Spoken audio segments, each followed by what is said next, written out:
Hello बच्चों, कैसे हो। मैं doctor Pawan Oberoi, former principal of Vidyottama girls PG college Khatauli, district Muzaffarnagar. Student, ये मैं आपके लिए जो BCom third year CCS university Meerut में एक पेपर आया है इकोनॉमिक लॉ। और जैसा कि आप जानते हैं कि अभी मार्केट में किसी भी पब्लिकेशन की कोई भी बुक नहीं आई है और अभी उम्मीद भी नहीं है कि शायद 1-1.5 महीने से पहले आ जाए। तो स्टूडेंट्स, मैं इसमें आपको एक बहुत ही इंपॉर्टेंट चैप्टर में करा रहा हूँ जिसे मैंने तैयार किया है, एनवायरमेंट प्रोटेक्शन एक्ट, हिंदी में कहते हैं पर्यावरण संरक्षण अधिनियम। और स्टूडेंट, ये मैंने जो कुछ क्वेश्चंस कुछ कलेक्ट किए हैं और कुछ इसमें यूपीएससीआई बोला है, यानी कि उत्तर प्रदेश सब इंस्पेक्टर। तो ये कुछ दिल्ली पुलिस में या जो भी कोई बाहर की स्टेट्स की हैं, तो उसमें मैंने जो भी कोई जिन लोगों ने सब इंस्पेक्टर का पुलिस का जो भी कोई एग्जाम दिया है, तो उसमें जो भी कोई क्वेश्चंस आए हुए हैं प्रीवियस ईयर में, तो वो भी मैंने कलेक्ट किए हैं। और कुछ जिनमें ईयर मेंशन नहीं है वो नए क्वेश्चंस मैंने रेडी किए हैं। तो स्टूडेंट, इसकी स्टडी हम स्टार्ट करेंगे। मैंने आज से स्टार्ट कराई है कराना, तो उसमें मैंने कुछ 70-80 क्वेश्चंस अवेलेबल किए हैं, अभी रेडी किए हैं इस पूरे चैप्टर में। तो सीसीएस यूनिवर्सिटी मेरठ में third year BCom third year में जो ये नया सिलेबस आया है, तो उसके लिए चैप्टर है आपका एनवायरमेंटल प्रोटेक्शन एक्ट 1986। तो स्टूडेंट, बहुत इंपॉर्टेंट है। तो आज से मैं आपको इसकी भी स्टडी कराऊंगा स्टूडेंट। चलिए स्टार्ट करते हैं। नंबर फर्स्ट क्वेश्चन है स्टूडेंट कि पर्यावरण प्रदूषण से क्या अभिप्राय है। तो स्टूडेंट, ये जो तीनों पॉइंट है फर्स्ट क्वेश्चन में है, देखिए तीनों ऑप्शन बिल्कुल करेक्ट है। कि पर्यावरण प्रदूषण से मतलब ऐसा ठोस पदार्थ जो ऐसी साधारणता में विद्यमान है जो पर्यावरण के लिए क्षतिकर हो सकता है, यानी हानिकारक हो सकता है, या जिसका हानिकारक होना क्षतिकर होना संभाव्य है। ठीक है, कि संभावना हो सकती है कि सेहत को नुकसान पहुंचे। बी है कि ऐसा द्रव जो ऐसी साद्रता में विद्यमान है जो पर्यावरण के लिए, हमारे एनवायरनमेंट के लिए बहुत ही हानिकारक हो सकता है, या जिसका हानिकारक होना संभाव्य, यानी कि संभाव्य मतलब पूरी पूरी पॉसिबिलिटी है कि वो खराब हो जाए, संभावना है। और सी है कि ऐसा गैसीय पदार्थ जो ऐसी साद्रता में विद्यमान है जो पर्यावरण के लिए क्षतिकर हो सकता है, या जिसका हानिकारक होना संभाव्य है। तो स्टूडेंट, तीनों ही ऑप्शन बिल्कुल ठीक है, क्योंकि पर्यावरण प्रदूषण में ठोस, द्रव तथा गैसीय प्रदूषण सभी जो होते हैं वो शामिल होते हैं, क्योंकि भूमि, जल और वायु तीनों ही पर्यावरण के आपको पता है कि अभिन्न अंग होते हैं। ठीक है, तो स्टूडेंट्स ऑप्शन नंबर डी बिल्कुल करेक्ट है, और ये उत्तर प्रदेश सब इंस्पेक्टर में 2014 में आया हुआ क्वेश्चन है। क्वेश्चन नंबर सेकंड, सर्वोच्च न्यायालय द्वारा समुचित पर्यावरण के अधिकार को किस मौलिक अधिकार में सम्मिलित माना गया है। तो स्टूडेंट, उसका सही आंसर है ऑप्शन नंबर बी, प्राण एवं दैहिक स्वतंत्रता। देखिए, जो हमारा सर्वोच्च न्यायालय मतलब कि इंडिया का सुप्रीम कोर्ट, सर्वोच्च न्यायालय द्वारा समुचित पर्यावरण के अधिकार को प्राण एवं दैहिक समानता के अधिकार में शामिल किया जाता। और इससे रिलेटेड जो थे वो दो वाद भी हुए थे, दो केस भी चले थे, जिसमें कोर्ट ने डिसीजन दिए कि ए जगन्नाथ बनाम भारत संघ और इंद्री ध्वनि प्रदूषण। क्वेश्चन नंबर 3 स्टूडेंट, भारतीय संविधान के अंतर्गत किस अनुच्छेद में वर्णित है कि राज्य सरकार पर्यावरण की सुरक्षा और सुधार सुनिश्चित करे तथा देश के वनों और वन्य जीवन की रक्षा करे। स्टूडेंट, बहुत इंपॉर्टेंट क्वेश्चन है। ऑप्शन नंबर डी बिल्कुल करेक्ट है, अनुच्छेद 48 से। इंग्लिश में हम बोलते हैं स्टूडेंट अनुच्छेद को आर्टिकल्स। तो जो हमारा कॉन्स्टिट्यूशन है, संविधान है, उसका जो आर्टिकल 48A है वो ये कहता है कि राज्य के पर्यावरण का जो संरक्षण तथा संवर्धन है और वन तथा वन्य जीवों की रक्षा करने का प्रयास करेगा। उसके संबंध में ये प्रावधान किया गया है। जबकि अनुच्छेद जो हमारा आर्टिकल 44 है, उसमें नागरिकों के लिए एक समान सिविल संहिता, अनुच्छेद 46 अनुसूचित जाति और अनुसूचित जनजाति तथा जो भी कोई अन्य दुर्बल वर्ग है उसके लिए शिक्षा और अर्थ संबंधी हितों की अभिवृद्धि, तथा अनुच्छेद 48 में कृषि और पशुपालन के संगठन के संबंध में प्रावधान किया गया है। तो सुन, ये जो मैं एक्सप्लेनेशन आपको देता हूं ऑप्शन के बाद, तो कुछ और पॉइंट्स इसमें क्लियर करने की कोशिश करता हूं, क्योंकि एक्सप्लेनेशन से बहुत सारे जो हमारे पॉइंट्स हैं वो क्लियर हो जाते हैं। तो इसलिए अगर मैं किसी क्वेश्चंस की एक्सप्लेनेशन आपको ज्यादा नहीं बताता हूं तो आप प्लीज उसे इसमें मेरी वीडियो में स्टडी भी कर सकते हैं, जो कि बहुत इंपॉर्टेंट है। क्वेश्चन 4, पर्यावरण संरक्षण अधिनियम 1986 में पर्यावरण प्रदूषक नियंत्रित वर्णित है। तो स्टूडेंट इसका आंसर है ऑप्शन नंबर बी, धारा 2B। जो हमारा पर्यावरण संरक्षण अधिनियम है 1986, उसकी धारा 2B ये कहती है कि पर्यावरण प्रदूषक से ऐसा ठोस, द्रव या गैसीय पदार्थ अभिप्रेरित है जो ऐसी सांद्रता में विद्यमान है जो पर्यावरण के लिए क्षतिकर हो सकता है, यानी कि हानिकारक हो सकता है या हानिकारक होना उससे संभाव्य है। ठीक है। और धारा 2A ये कहती है कि पर्यावरण के अंतर्गत जल, वायु और भूमि। और धारा 3A ये कहती है कि इस अधिनियम या इसके अधीन बनाए गए नियमों के अधीन। क्वेश्चन नंबर 5, पर्यावरण संरक्षण अधिनियम के तहत या अंतर्गत केंद्र सरकार द्वारा किसी भी व्यक्ति को किसी भी स्थान, औद्योगिक प्रतिष्ठान में प्रवेश करने व जांच करने हेतु अधिकृत किया जा सकता है, इसका उपबंध किया गया है। तो स्टूडेंट इसका जो उपबंध किया गया है वो धारा 10 में किया गया है। ऑप्शन नंबर सी बिल्कुल करेक्ट है। तो ये पर्यावरण संरक्षण अधिनियम की धारा 10 ये कहती है कि इस धारा के उपबंधों के अधीन रहते हुए केंद्रीय सरकार द्वारा इस निमित्त सशक्त किसी व्यक्ति को ये राइट होगा कि वो सभी युक्तियुक्त समय पर ऐसी सहायता के साथ जो वो आवश्यक समझे किसी स्थान में प्रवेश कर सकता है। स्टूडेंट देखिए नीचे मैंने और सेक्शन भी आपको दे रखी है, तो आप उसकी स्टडी कर सकते हैं। क्वेश्चन नंबर 6, पर्यावरण संरक्षण अधिनियम 1986 के अंतर्गत सद्भावपूर्ण कार्य करते हुए सरकार, अधिकारी अथवा किसी सदस्य के विरुद्ध कोई वाद नहीं लाया जा सकता है, तो ऐसा प्रावधान किस धारा में है? तो स्टूडेंट ये आपका ऑप्शन नंबर ए बिल्कुल करेक्ट है, धारा 18।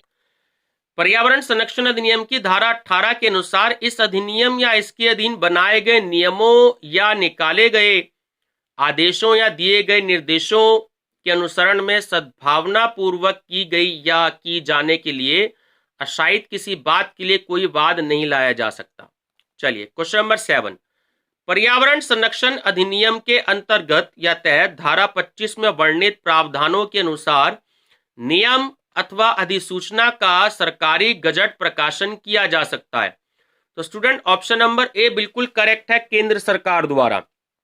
जो पर्यावरण संरक्षण अधिनियम है उसकी धारा 25 के अंतर्गत केंद्रीय सरकार इस अधिनियम के प्रयोजनों को क्रियान्वित यानी कि इंप्लीमेंट करने के लिए नियम, राजपत्र जिसे हम इंग्लिश में गजट बोलते हैं, में अधिसूचना द्वारा बना सकेगी। क्वेश्चन नंबर 8, पर्यावरण संरक्षण अधिनियम के अंतर्गत बनने वाले प्रत्येक नियम को संसद के दोनों सदनों के समक्ष रखे जाने का प्रावधान है। और आप जानते हैं वो दोनों सदन होते हैं लोकसभा और राज्यसभा। तो स्टूडेंट आपसे सेक्शन पूछ रहा है कि ऑप्शन नंबर सी बिल्कुल करेक्ट होगा, धारा 26। पर्यावरण संरक्षण अधिनियम 1986 की धारा जो है 26 के अनुसार केंद्र सरकार द्वारा बनाया गया प्रत्येक नियम यथाशीघ्र संसद के प्रत्येक सदन के सामने, ठीक है, या समक्ष जब वह सत्र में हो तो 30 दिन की अवधि के लिए रखा जाएगा। यह अवधि सत्र में अथवा एक सत्र में या 2 या अधिक अनुक्रमिक सत्रों में पूरी हो सकती है। ठीक है स्टूडेंट। चलिए क्वेश्चन नंबर 9, पर्यावरण संरक्षण अधिनियम में प्रावधान है कि किसी केंद्रीय अधिकारी या केंद्र सरकार के खिलाफ न्यायालय बिना सूचना के अपराधों का संज्ञान नहीं ले सकता। तो न्यायालय द्वारा संज्ञान लेने एवं परिवाद ग्रहण से पूर्व सूचना दी जानी चाहिए। तो स्टूडेंट उसका सही आंसर है ऑप्शन नंबर सी, 60 दिन के भीतर। इसका मतलब क्या है स्टूडेंट्स कि पर्यावरण संरक्षण अधिनियम 1986 के अंतर्गत किसी भी सेंट्रल गवर्नमेंट या स्टेट गवर्नमेंट के खिलाफ कोर्ट में बिना सूचना के अपराधों का संज्ञान नहीं लिया जा सकता, क्योंकि न्यायालय द्वारा संज्ञान एवं परिवाद ऋण से 60 दिन के अंदर अंदर पूर्व सूचना दी जानी चाहिए। और ये सेक्शन है स्टूडेंट्स, याद रखेंगे, धारा 19B। क्वेश्चन नंबर 10, पर्यावरण संरक्षण अधिनियम के अंतर्गत सरकारी विभागों द्वारा कृत अपराधों के संदर्भ में वर्णन मिलता है। तो स्टूडेंट ऑप्शन नंबर ए बिल्कुल करेक्ट है कि धारा 17 पर्यावरण संरक्षण अधिनियम की धारा 17 ये कहती है कि कोई अपराध किसी सरकारी विभाग द्वारा किया गया है तो वहां का जो विभागाध्यक्ष होता है एचओडी, हेड ऑफ डिपार्टमेंट, तो उसको अपराध का दोषी समझा जाएगा और उसके अनुसार ही अपने विरुद्ध कार्रवाई किए जाने और दंडित किए जाने का भागीदार वो होगा। क्वेश्चन नंबर 13 स्टूडेंट, मुझे लगता है कि शायद कुछ टेक्निकल प्रॉब्लम आ गई है तो शायद 2-3 क्वेश्चन इसमें अवेलेबल नहीं है, कोई बात नहीं। क्वेश्चन नंबर 13 पर्यावरण संरक्षण अधिनियम 1986 का विस्तार कहां तक है? तो स्टूडेंट सही आंसर है उसका विस्तार संपूर्ण भारत पर है। Option number A. तो पर्यावरण अधिनियम 1986 की धारा 1 का जो संक्षिप्त नाम विस्तार और प्रारंभ से संबंधित है और इस अधिनियम का संक्षिप्त नाम पर्यावरण संरक्षण अधिनियम 1986 है और इसका विस्तार संपूर्ण भारत पर है। क्वेश्चन नंबर 14 पर्यावरण संरक्षण अधिनियम में दी सूची किस बात का विषय है? तो स्टूडेंट किसका विषय है? तो सही आंसर है स्टूडेंट ऑप्शन नंबर ए केंद्रीय सूची। तो पर्यावरण संरक्षण अधिनियम केंद्रीय सूची का विषय है, ध्यान रखिएगा, बहुत इंपॉर्टेंट क्वेश्चन है। क्वेश्चन नंबर 15 पर्यावरण के अंतर्गत क्या क्या सम्मिलित होता है? तो स्टूडेंट ऑप्शन नंबर डी बिल्कुल करेक्ट है। देखिए जल, थल और वायु, भूमि तथा जल, भूमि तथा वायु, और सी ऑप्शन भी बिल्कुल ठीक है, मानवीय प्राणी और सूक्ष्म जीवाणु पौधे। ठीक है, तो ऑप्शन नंबर डी बिल्कुल करेक्ट है।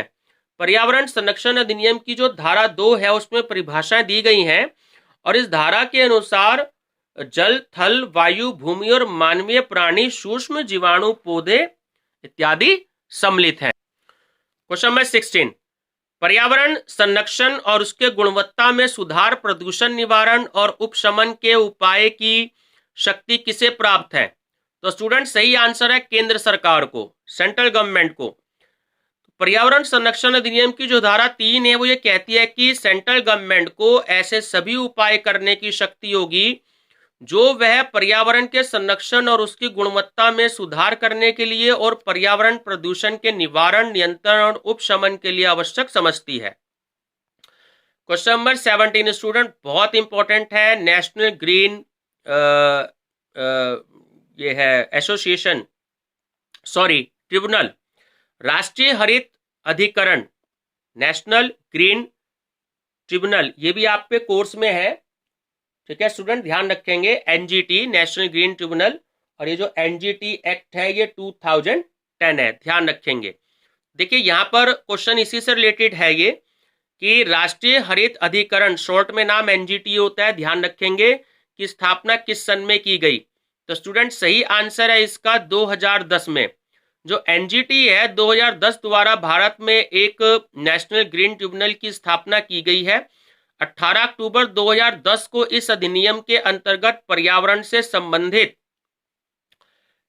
जितने भी कानूनी अधिकार हैं उसके प्रवर्तन, व्यक्तियों और संपत्ति के नुकसान के लिए सहायता और क्षतिपूर्ति देने या उससे संबंधित कानून का प्रावधान किया गया है। बहुत इंपॉर्टेंट क्वेश्चन है स्टूडेंट, ध्यान रखेंगे। क्वेश्चन नंबर 18 पर्यावरणीय प्रयोगशालाओं की स्थापना किसके आदेशों पर की जाती है? तो स्टूडेंट सही आंसर है ऑप्शन नंबर ए केंद्र सरकार के। जो पर्यावरणीय प्रयोगशाला है उनकी स्थापना केंद्र सरकार के आदेशों पे की जाती है। अधिनियम की धारा 12 ये कहती है कि केंद्रीय सरकार जो राजपत्र है उसमें अधिसूचना द्वारा एक या एक से अधिक पर्यावरणीय प्रयोगशालाएं स्थापित कर सकेंगी और इस अधिनियम के अधीन पर्यावरणीय प्रयोगशाला को सौंपे गए कृत्य यानी कि जॉब कहते हैं इंग्लिश में, करने के लिए किसी एक या अधिक प्रयोगशाला का संस्थान, प्रयोगशाला या संस्थान को पर्यावरणीय प्रयोगशाला के रूप में मान्यता प्रदान कर सकेगी। क्वेश्चन नंबर 19 परिसंकटमय पदार्थों से व्यवहार करने की छूट व्यक्ति को कब मिली? स्टूडेंट बहुत इंपॉर्टेंट क्वेश्चन है, ऑप्शन नंबर सी बिल्कुल करेक्ट है। जबकि उसने प्रक्रियात्मक रक्षोपायों का पालन किया हो। तो परिसंकटमय पदार्थों से व्यवहार करने की छूट व्यक्ति को तब मिलती है जब उसने प्रक्रियात्मक रक्षोपायों का पालन किया हो। और स्टूडेंट, इस वीडियो का लास्ट क्वेश्चन है, आई थिंक शायद बीच में कुछ टेक्निकल प्रॉब्लम आ गई थी, तो मैं वीडियो चेक करूंगा, इसमें जो क्वेश्चन छूटे गए हैं वो मैं आपको नेक्स्ट वीडियो में दोबारा से मैं फिर से वो बता दूंगा। अगर कोई 3-4 क्वेश्चन छूट गए हो तो टेंशन मत लेना बिल्कुल भी। तो क्वेश्चन नंबर 20 है, पर्यावरण प्रदूषण का विनिमय करने के लिए नियम कौन बनाता है? तो स्टूडेंट, इसका भी वही आंसर है, ऑप्शन नंबर बी, केंद्र सरकार।